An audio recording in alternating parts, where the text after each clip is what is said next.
Alright, what's going on? This may be like a little rant because I was just thinking some stuff and just wanted to clear my mind again for today. So today is Wednesday, August 7th, and this is just gonna be like my little video for myself for my little YouTube page. But I was just thinking, like, I went to this came on my mind, damned if you do and damned if you don't. So I've seen so many videos that I want to comment on. So like, let's start with this one video. There's this one video where a woman is saying, with the man, always being up in his face and always, he's not a talker, but you're a talker. And you're trying to say like, hey babe, what's going on? How you doing? Yada, yada, yada. And she's like, why don't you just try massaging this man's feet and just leave him the hell alone? So with that, one of those things right there, I want to say is kind of like a double-ended sword. Because the fact is that in 2024, and more recently, men's mental awareness has been acknowledged more than what it has been in the past. In the past, it's just been like, men are supposed to be the head of the household, the provider, the protector. All these things carry the weight of the world on his shoulders. And, men snap. Men hold these things in because they feel like they can't express themselves, because if they express themselves, it's like being a form of weakness, or like they're just not a man if they show any signs of like worry, concern, vulnerability. And then there's men that will bottle it all up inside and then end up either committing suicide, killing their partner, killing their kids, and then killing themselves afterwards. Or it'll be like they just snap, like they hold stuff and then they end up like beating on their woman, or turn to drinking, turn to drugs, turn to other things because they don't ever release. So for me, I'm the person, or I try to be the person where yes, I am a talker. Yes, I am a person that tries to help. So sometimes I know that I can cross the line of like, okay, he's not helpless. You could just say, hey, can I help you with something? But not try to take over and do for somebody. So my thing is like, it's a double-ended sword, because in one sense you want to try to make sure that because the man carries a lot of responsibilities and worries and concerns and all these things on them, you want to make sure that your man is good. So if they are quiet, sometimes it's like, hey, what's going on? What's on your mind? Because you want to try to make them feel comfortable and safe to express to you what's going on. Like, I feel like when you're if you are sleeping with somebody where you are sharing your body fluids, body parts with them, sharing your household finances, all those things with somebody, you should be the main person, the one person that they should be able to go to talk to and be vulnerable with. If y'all can do all this other sucking and clucking, you can be that safe place for either partner to come to and say, hey, I need to vent, or hi, I'm not okay. Can you just listen to me? Can you help me? All these things. You should be the person to be able to make that easy for them to come to you about it, whether it's your woman going to your man or your man going to the woman. Y'all are in a partnership. So a partnership is two people or more, basically, but as far as like a relationship goes, y'all are in a partnership. So it's not just about one person, it's about you and the other person, or the other person and you too. Y'all both cannot be neglected. So I was just like, you know, you damned if you do, you damned if you don't. Then something else I saw that I wanted to address is this the era that we're in for weight loss. The weight loss drug right now is big as Ozempic and Wegovy, or also known as semaglutide.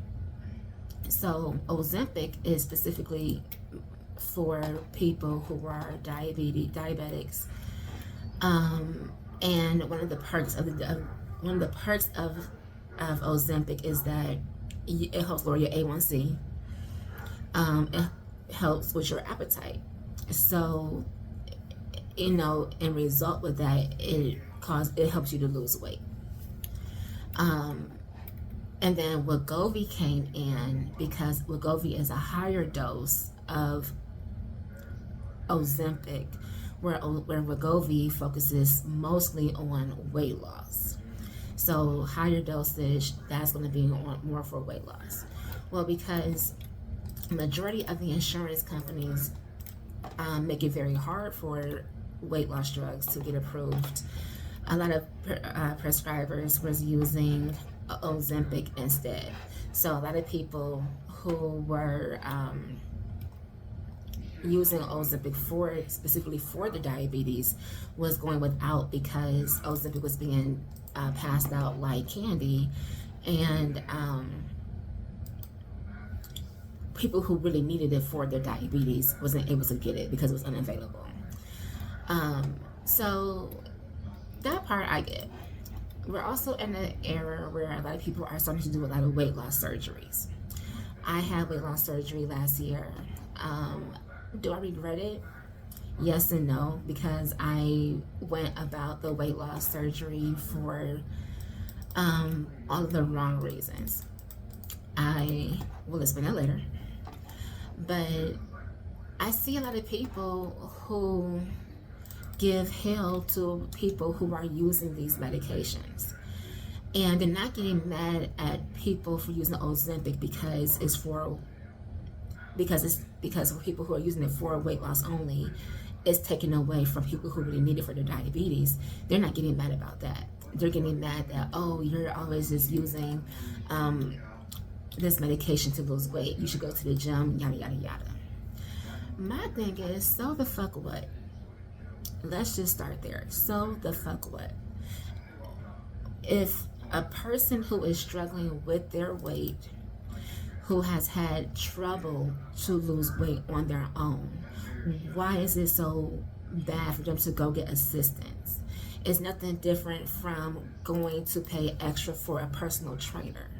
You have a medication, which is a resource, which is a tool that's going to help you with your appetite, because a lot of people have that appetite, like they're always hungry, or they just overeat. So you got something that's going to actually help them to suppress that appetite.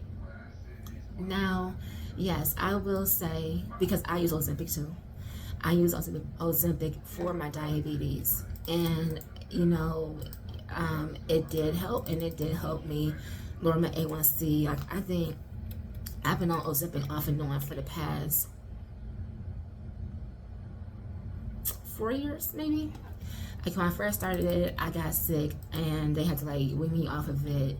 They weaned me on and then weaned me off. I got sick, and then I was off of it for I was off of it for a while, maybe a year or two, whatever. I actually started Ozempic again back in, I want to say 2023. So last year I started my Ozempic again, 2023. And it's worked fine for me since then. So my question is, so the fuck what? Why do people get upset that there are people who are using resources? Like, it's nothing different from where you're going to the gym and you're like, hey, I want to pay for, like, I'm working out, is not getting me the results that I need extra help. I want to pay the extra money for a personal trainer. Well, there's people who have like, I want to stop eating, but I have that constant urge to eat. I have that that hunger pain. I want to eat. I'm hungry all the time. So there's a medication that you're going to take that's going to help suppress it. But like I said, so what I will say is that a lot of people who decide to use these weight loss medications, typically when a prescriber prescribes you this medication, they either have to like encourage you to continue to work out, change your eating habits, or change the way you eat things, and they try to tell you to change your life. What's it called? Change your lifestyle. That's what it is. Some people do, some people don't. Some people will be like, oh, I take this shot, I can eat whatever I want to eat and still lose weight because I'm not going to get hungry. And they do.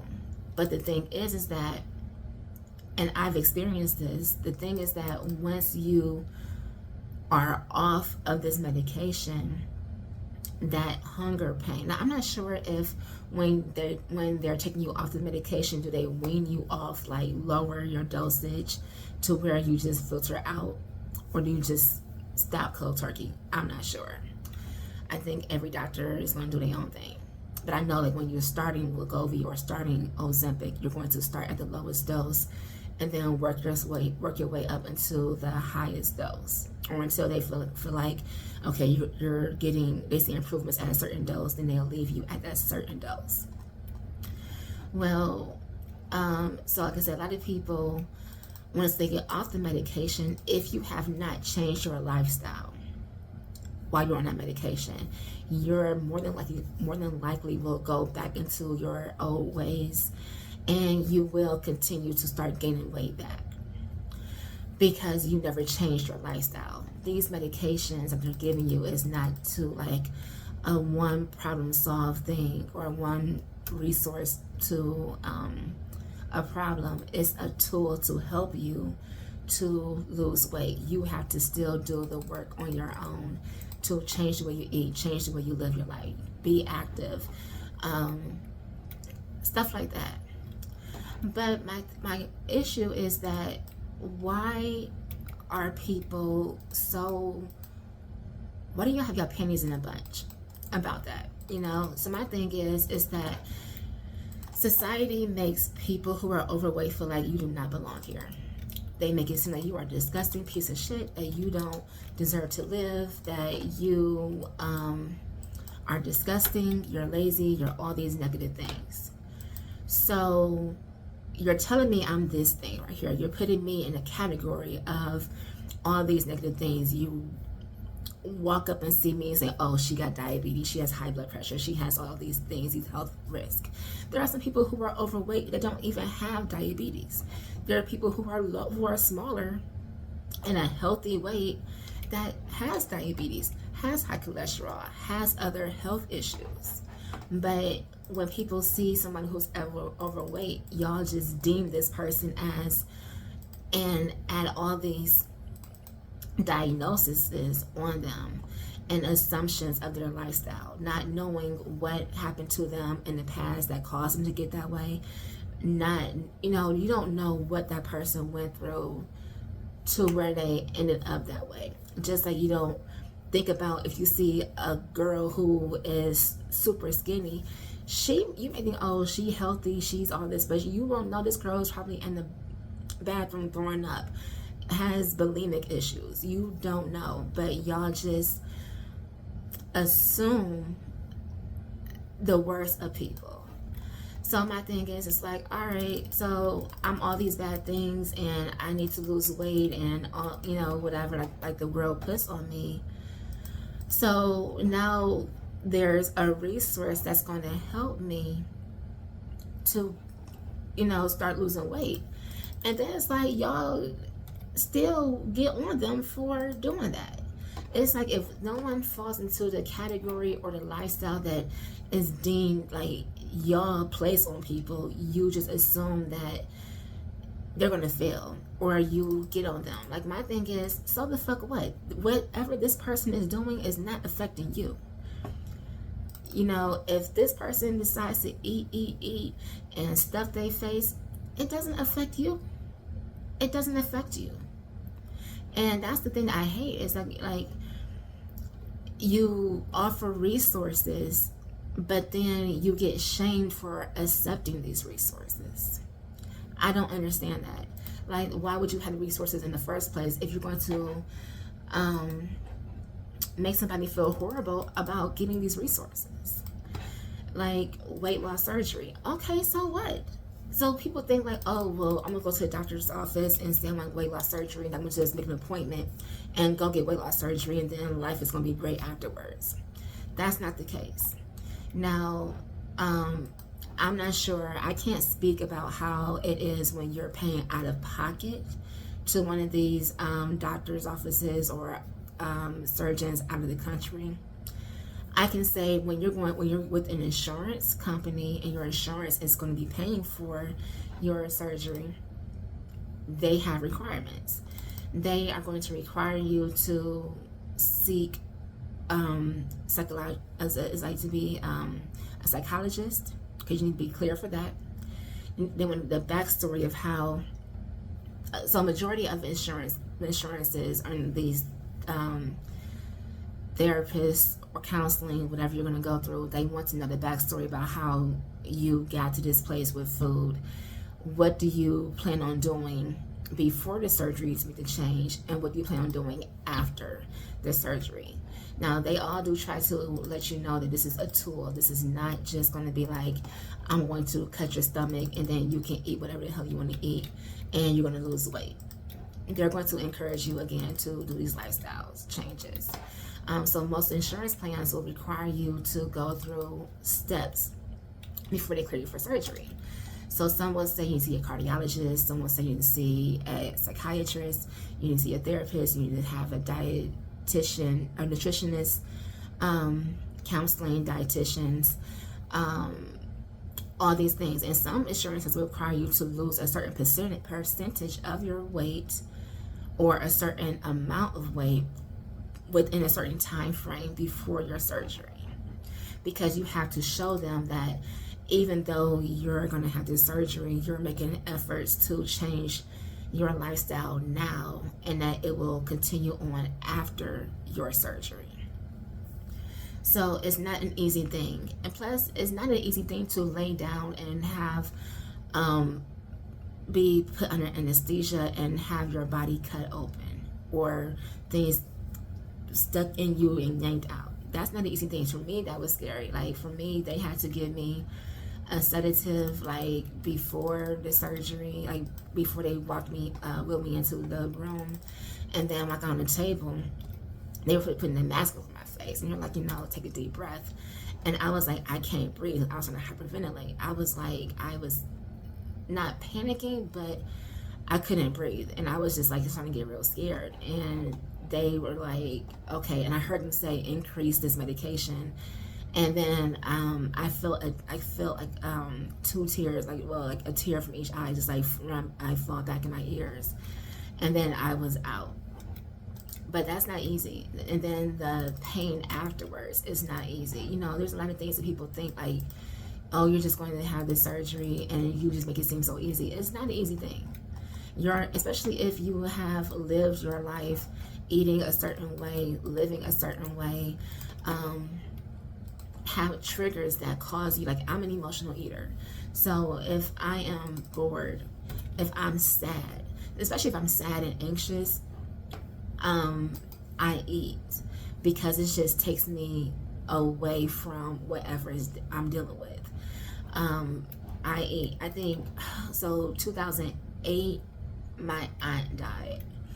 And that was, I don't say that's the first person that close to me who died, because like my grandma died when I was younger. But my aunt died. She died in July of 2008. 2008 to July 2008 to December 2008, I gained 40 pounds because I was just eating. And it was just like the depression kicked in, because I was just I had said some things to my aunt before she died that I still didn't forgive myself for. My aunt used to have, alcoholism run in my family. And unfortunately, when you drink, sometimes you are not a nice person. You say some nasty things. And one of my aunts, she was intoxicated one day, and she and my mother got into an argument because my aunt accused me of, a few days ago, she had a barbecue at her house. And a few days, so she had like steaks and burgers and hot dogs, whatever it was. So when we came to visit a few days later, my aunt, again, like I said, she had been drinking. She was blaming me, saying that I ate all the steaks and I ate all the burgers and ate all her food. And number one, when I was younger, I did not like to eat around my family because of my weight. I ate, but I was not really eating around them because I felt ashamed and I felt like they were always looking at me. So my mother got, got into it about it, whatever. She was really rude, she was really nasty towards me that day. And I tried to hold it together. And when my mother and I like pulled out the parking lot, out of her driveway and went home, I was just like, I tried to like hold it in, but there was just like tears forming down coming down my face because I was just so upset and I was really hurt. My feelings was really hurt that day. And I told my mother, I said, I hate my family. I said, I hate every last one of them. I said, I hate my family because I'm tired of always feeling like, no matter what I did, I was always trying to be lovable and trying to be nice, always trying to do the right thing, not trying to get in trouble because I'm like, if I was just an easy person, they would like me. And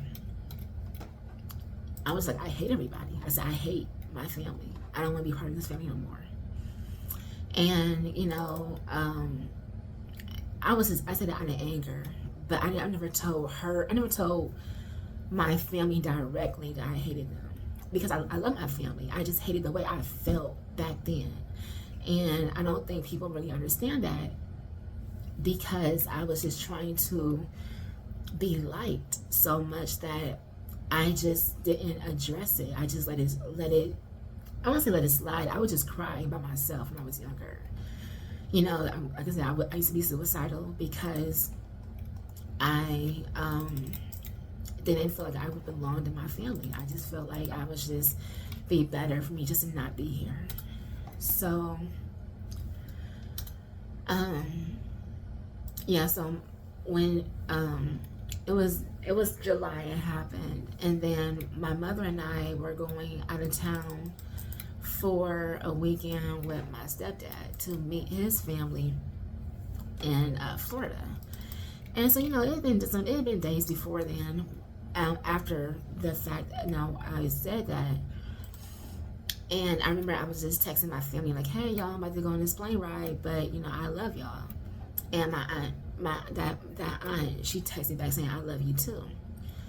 And I mean it. I said, I love my aunt. I love her. I miss her. I got a lot of personality traits from her. But, that was the last thing that I said to her, and the last thing I received from her. Because not long after we got back, my aunt died. She passed away in her home. And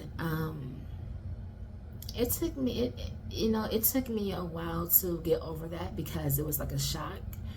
And it's like, because you never really, when somebody just passes away in their home, you have a lot of questions. And it's like, I felt like what information I did get, I felt like it wasn't enough. I felt like I still have questions that I want to know, that I want to have answered. But I don't know how to get those questions answered, so I just let it go. But yeah, so I used to overeat. I still overeat. So yeah, so that was my backstory. So I gained 40 pounds basically from July to December. And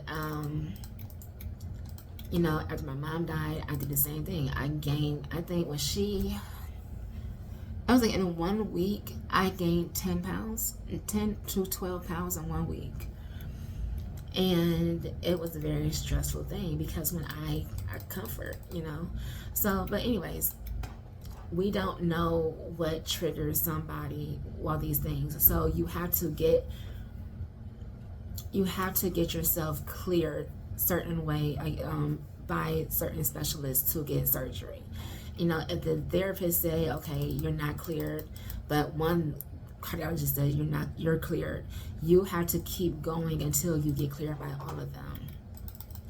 So my thing is, it's like, it's not an easy thing. It's not an easy thing. And I feel like people, again, you're damned if you do, you're damned if you don't. There's a resource. Now, again, I would say, yes, there are some people, me included, who who didn't do things correctly. So like, there are people who have surgery who will be very successful with their surgery, and there are some people who, again, like me, I was one of the people on the other side where they didn't do everything they were supposed to do when they had the surgery, and either they gained all the weight back, didn't lose any, lost very little, and then they ended up going back in for a revision surgery or for a second surgery. Like, so for me, I had the sleeve done July 19th, 2023. And let's see. So with that, it was April 20th. It was in April last year where I decided I'm going to go ahead and go have surgery. So I made an appointment with my surgeon to go see for a consultation. He came in immediately. He was like, we're going to help you. We're going to get you your surgery. We're going to do the gastric bypass. He was like, your insurance doesn't require that much for you to do to get cleared. All I have to do is just take like 12 nutritionist classes or dietitian classes, and it's basically like a meeting with your nutritionist, like for 15 minutes, and it was on video or in person. I had to get cleared by a cardiologist, and I had to get cleared by a psychiatrist. Now, this was in April, so it was end of April, because my first appointment with my nutritionist was the following week, which was May. So, with that, now that I said, I will admit my insurance moved really fast. I didn't have to get that much stuff done. So by the time I got all my visits and things done, it was towards the end of May. And he was like, okay, we're going to try to get you in scheduled for June for your surgery. So when end of May came around, I forgot that my insurance changes June of every year. And I was like, okay, well, let me just see what my new plan would be, or what my new copay would be, because I would have to start, because I had reached my max of my copay, my deductible. So if I would have paid, I wouldn't have to pay like very little or any at all. And then we found out that my insurance, when it switched over in June, I was going to be covered under a new plan, which allowed me to have surgery under a specific third party called Surgery Plus. And with that, I wouldn't have to pay anything. Like, that would be covered 100%. They reimburse you for your gas mileage, everything. If you have to go to an appointment, they calculated your distance from your house to your appointment, and your appointment back to your home.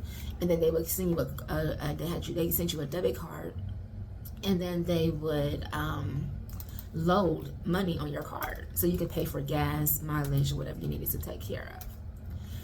Well, so when that happened, my surgeon was not covered under that specific plan. So I couldn't get surgery. And I'm like, there was no way I can get surgery done within 2 days on May 31st. So I think it was like it was a holiday, something like that. So when I had to start all over again, basically. So I had to wait for them, contact them, I had to wait till June 1st, and I had to wait for them to send me information on specific surgeons that's covered under their plan. They sent me 3 doctors to choose from, and then I could choose which one I wanted. And then they would send a referral to the office to have them contact me so we can get started. Well, mine took a little longer. The surgeon I really wanted wasn't. I called so many times and they were not answering. I left some voicemails. They sent a referral, and I just can't get through the office. So I went with the second surgeon, and they scheduled me right away within the I think it was June 6th. I would have my appointment with them. So because I had all these results from my dietitian, my cardiologist, the psychiatrist being cleared, they were just like, okay, we can use, because it was just like a month prior. He said, we can use these things. We just need you to see our nutritionist for 1 class. And I did. And then, by the end of that phone call, I got like, the end of that meeting, I got a phone call and they said, okay, let's get you scheduled for surgery. And they scheduled it for July 19th. And I had to immediately, I didn't get a chance to really build myself up to start trying to change my eating habits. They was like, okay, start now. You need to start doing a low calorie diet now. And then within the 2 weeks before my surgery, so a week before my surgery, I think it was 2 weeks before my surgery, I had to start like liquid diets. So it was like, I didn't get a chance. Some people get like a couple of weeks, a few months to start this low calorie thing, lifestyle change. I didn't get that. I had this amount of time, and I could have pushed it back so I had more time, but I felt like while I was ready for it, I was like, let me just do it now. So I did what I was supposed to do prior to my surgery, and I struggled after my surgery, but my weight was not coming off like how everyone was coming off, like so fast. Like they were like, oh, we losing like 30 pounds within a month. No, I lost 30 pounds in 3 months. I was losing weight like 2 pounds every week, which is okay if you're just doing like a weight loss thing. But if you're really trying to do like a weight loss surgery, you're supposed to be losing weight like this because you're changing what you eat. So I would say, like, once I got back onto solid foods, that's where it started to change, because I was so still used to eating large amount of food that I would still be ordering large amount of food and be trying to eat those large amount of foods. Well, then I started getting sick because I started throwing up a lot. That dumping syndrome happened. All those things happened. And that's why I'm getting discouraged, because again, you have to address a lot of things prior to doing something so drastic. Like, I wish I would have seen my therapist before my surgery, because I would have been able to know, like, okay, Ashley, what are your triggers to when you eat certain things? So I can know, like, when I'm feeling this way, don't reach for these chips. Don't reach for certain things, because I only ate chips when I'm bored and when I'm sitting at the desk. But it's like, okay, Ashley, it's certain things I should have talked to somebody and got counseling for prior, because that psychologist, whatever it was, who called me, they called me to do my little to get me cleared. Basically what that was that they ask you a bunch of yes or no questions, and not like, let's get to know you. Well, again, saying, ask these questions like, where does stuff come from? Where does it stem from? What's your plans on a changing lifestyle now? during surgery, like during the process of like the healing process and then moving forward. They didn't ask me any of that. They just like asked you certain questions, yes or no answers. I'm like, yes, yes, yes, no, no, no. And then it was like, okay, you're clear to have surgery. We'll send over the paperwork to your doctor. Have a good day. Click. That was it. Had it been more thorough to say, like, let's see what's going on, then, you know, I'm pretty sure maybe my surgery would have been later. Maybe I wouldn't have had the surgery, because like I said, I did the surgery for myself for all the wrong things. So I feel like maybe if I did the surgery, if I was better, if I had done it for the right reasons, maybe I would have been more successful with my weight loss. It's a little over a year later, I have not even lost 100 pounds. I've lost like 70 pounds, but I haven't lost at least 100 pounds. And I was hoping to at least been 100 pounds lighter by July 19th of this year. But you know, it is what it is. Because I know that it's not an easy thing. And I went into this not really understanding and getting what was going to happen to me and what to do. So a lot of people like me fail at it, you know, because I didn't do a lot of research on it. You know, I watched a lot of videos, but I didn't do like I wasn't very thorough. But then it's like, again, y'all still like, damn if you do, damn if you don't, because it's like, oh, it's an easy way out for surgery. Surgery is not an easy way out. I want to let anybody know that that is not an easy way out, because you're literally putting your life in somebody's hands and being on the table and being on medication. You're going through it. It doesn't change you physically, it changes you mentally, because you're now battling your old mindset versus your new body, your new stomach. And it's not easy. And people just like, oh, it's just an easy way out. It's not easy, because now it's like I got to fight myself, because while my eyes and my mind sees food, and I'm like, I just want to eat and just eat and just not worry about the amount of carbs, the amount of protein, you know, what's going to get me sick, what's not going to get me sick. I just want to just eat and be done with it. Well, now it's like you're battling, because now your stomach is telling you like, hey, we're new down here, we're healing, or we can't tolerate this, or what you used to eat. Like, I can't eat fried rice. I can't eat Chinese food anymore. Chinese food makes me sick.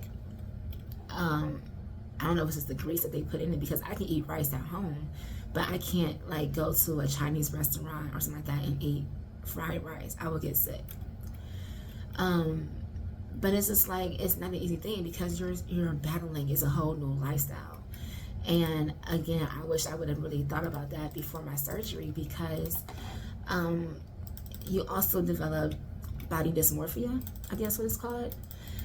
So like, you're so used to seeing yourself one way that when your body starts changing, you don't realize it, you don't see it. So there's some times where I may catch a glimpse of myself in the mirror sometimes, and I'm like, I look different today. And then there's other days I'm just like, I feel like I look bigger than I looked before, or I feel like I look smarter. It's like your body is constantly changing, and it's like you're tough on yourself, because it's like society is like, well, you had this surgery, so you should be doing right here. You should be this way. You shouldn't be doing this. You shouldn't be doing that. You should see this. And it's like, I'm damned if I do, damned if I don't. Because I have tried going to the gym. I have, again, we all know I have anxiety. It's not an excuse. It is what it is. I literally go there and I feel jittery. Like, I feel so uncomfortable that I really want to just like go run and hide somewhere. Like, maybe the gym was like dark and I wasn't worried about who's looking at me, or if I'm catching up to them, if I'm slowing myself, you know, all these things that my mind plays on me, maybe I would have been more successful in the gym. I have paid personal trainers. I have gone to boot camps. You know, I've always can lose like 20, maybe 30 pounds on my own, but then that's it. So now it's like I'm battling, because I'm like, I beating myself up, because now it's like I don't feel like I'm being successful at this or comparing myself to other people. Like, I got out of, I have support groups I'm in, but because I battle with my insecurity and battle with comparing myself to other people, it wasn't a great fit for me, because they're all like, I'm seeing all these people saying, oh, I lost 50 pounds within the past 2 months and I feel great, all these things, I'm off these medications. And then I'm sitting here and battling myself because I'm not losing what they're losing as fast as they're losing. And it's like, then it's a cycle. So I know that for me, going to the gym, I still hate go to the gym. Right now, my form of exercise is either I watch a few workout videos that I'll do when I'm home alone, or I go walking. Walking makes me feel good because I know that last year I couldn't do the walking that I do now. I couldn't do it then, so I feel good when I walk. I feel like I can actually see progress because I know that months before or a year ago before, I couldn't walk this long, walk this fast, walk this pace. I couldn't do it, but now I can do it. So, I enjoy walking. I don't feel so self-conscious when I walk. But yeah, so I was like, you're done if you do it, if you don't. Because it's like, we have these resources, but you're beaten down for accepting these resources. But then if I still stay here and be fat and living my life, you're still going to beat me down for being fat. So society, basically, I'm going to say fuck everybody, because I'm like, if I'm not, it's not affecting you. You don't gotta worry about it. If I collapse and have a heart attack because of my overeating, who's gonna bother? My family, yes, okay, I'm sure that my family will be sad when I die, but at the same time, it's not gonna stop their life. Y'all they're gonna still keep going. So my thing is like, they want me here. I'm sure they want me here for a long. Like, we always want our loved ones to be happy, to be healthy and happy, yes. But when that loved one dies, you're going to spend all of a few months maybe mourning that person. But during those mourning phases, you're going to still keep on with your life. So my thing is, if there's people out here who are trying to live better, do better for themselves, why can't people just be supportive of them, be encouraging? If that's so bad to you, if somebody's being overweight is so important to you and it bothers you so much, why don't you try asking that person, hey, let's go for a walk, or let's try this right here together. Not like, you should go on a diet. No, why don't y'all both go on a diet? Show some support to that person who is obviously struggling, because being a heavy person is not easy too, because sometimes you want to ask for help, you want to say like, but sometimes it's like, again, you can't always ask for help for people. So again, damn if you do, damn if you don't. So that's why I'm like, there are people, like I said, there are people who have had these surgeries and have lost a lot of weight and have been very successful.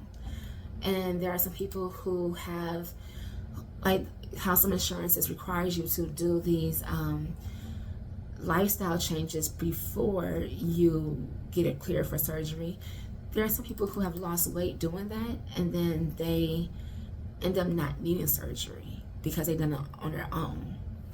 But would they have done it on their own if their insurance plan hadn't required them to do it? And I just hate how people are so hard on everybody else. That just really, it's really bothersome, because I feel like 2024, we have way too much going on to where we cannot support someone else. Either mind your business or support them. Find a way to support them. Mind your business or find a way to support them. So that brings us to my next thing. I may bounce back on weight loss eventually, but let's talk about oh, matter of fact, let's continue with that.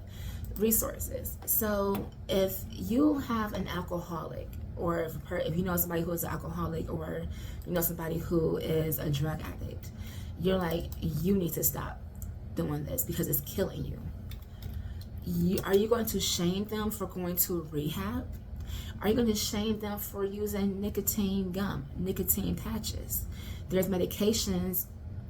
I know one specific medication that is like Chantix. There's medications that are given to people who have drug addictions. There's people who are given medication who has nicotine addictions. But people are not shaming them for going that route because it's like, oh, you're trying to get help.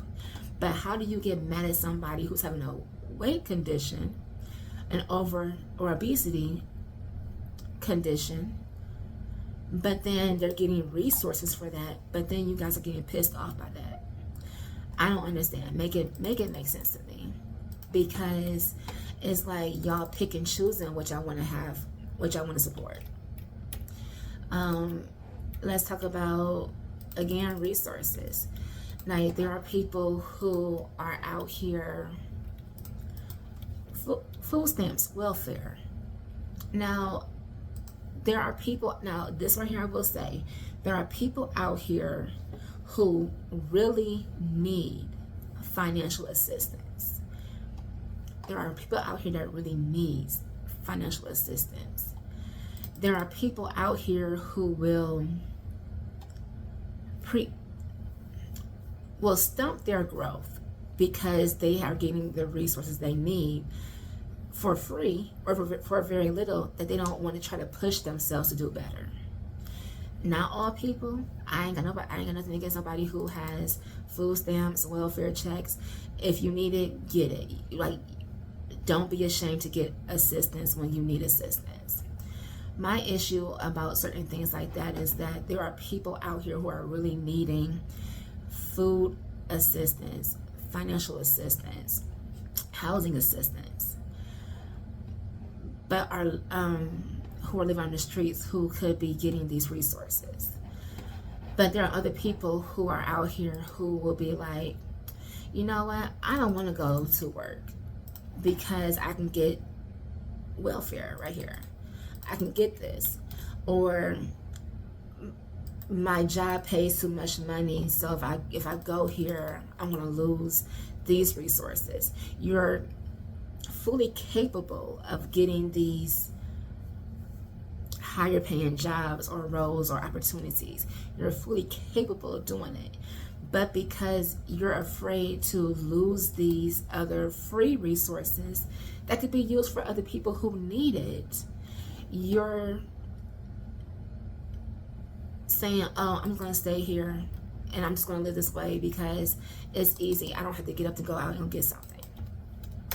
That's the only issue that I be having about resources, because there, like I said, there's people out here, these for housing and Section 8 that has these long lists of tickets, or I think it's called a lottery ticket, something like that, where you gotta wait to get in line for this. And again, there's, like, if you need it, take a full advantage of what you need, but it doesn't mean that you cannot. You can use it as a resource, like, okay, well, while you're living here and paying rent for like $25 an hour, you know, or excuse me, $25 a month for rent, or however much you're paying for it. If you can find something better to do better for you and your family, why not do it? And then, because when you do that, do better for yourself, you no longer need those assistance, you're making it available for somebody else who needs it, who's on that list. And that's the things that I find very, I don't know, I'm gonna say disheartening, frustrated, because it's like there's people out here who need it. But there's also people out here who make you feel bad for needing assistance. Like, if you need it, get it. Like, we should encourage everybody. If you need help, speak up and say, I need help. And so we can get you help. But people are always so worried about being shamed because people who either don't deal with the situation or have been in a situation, they judge you so bad that people are so afraid to say, I need help. You know, that's something I want to talk about. So, what was it? I watched this video. It's called the Henry Family.